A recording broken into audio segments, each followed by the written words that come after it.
सत्संग के अंदर आने से प्राणी को यह ज्ञान होता है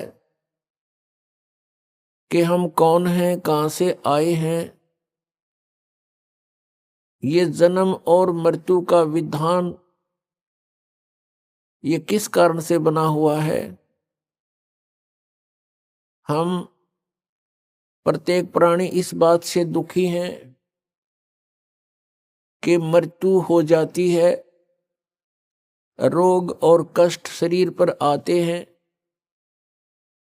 और हम इन्हीं के भय से, इन्हीं के बचाव में आजीवन लगे रहते हैं और मृत्यु भी होकर रहती है और कष्ट भी आ ही जाते हैं। जब तक हम सत्संग नहीं सुनते तब तक हम उसी व्यवस्था को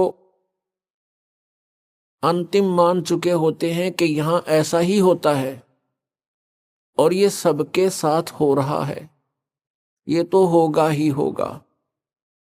बस इसी आधार से हम फिर आगे सोचना बंद कर देते हैं। जब हम सत्संग के अंदर आते हैं तो ये पुनर्विचार होना प्रारंभ होता है कि हम कौन हैं, हम क्यों मर रहे हैं और किस कारण से हम यहाँ यातनाएं सह रहे हैं। कोई भी प्राणी सुखी नहीं और सभी को कोई ना कोई परेशानी बनी ही रहती है।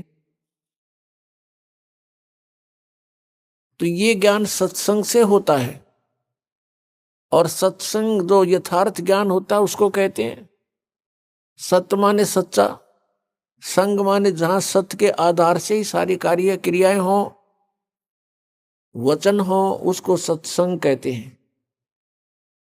जिन महापुरुषों को तत्व ज्ञान नहीं है वो भी जन समूह एकत्र करके वो भी कहते हैं हम सत्संग करते हैं, लेकिन वो सत्संग नहीं जहां पर सत्य नहीं, जहां पर यथार्थ ज्ञान नहीं, वो सत्संग नहीं है।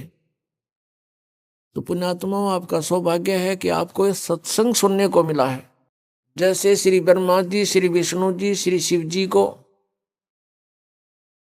जो अजरो अमर बताकर सत्संग किया करते थे, कहते थे इनके कोई माता पिता नहीं, इनकी जन्म मृत्यु नहीं होती, ये सर्वेश्वर हैं,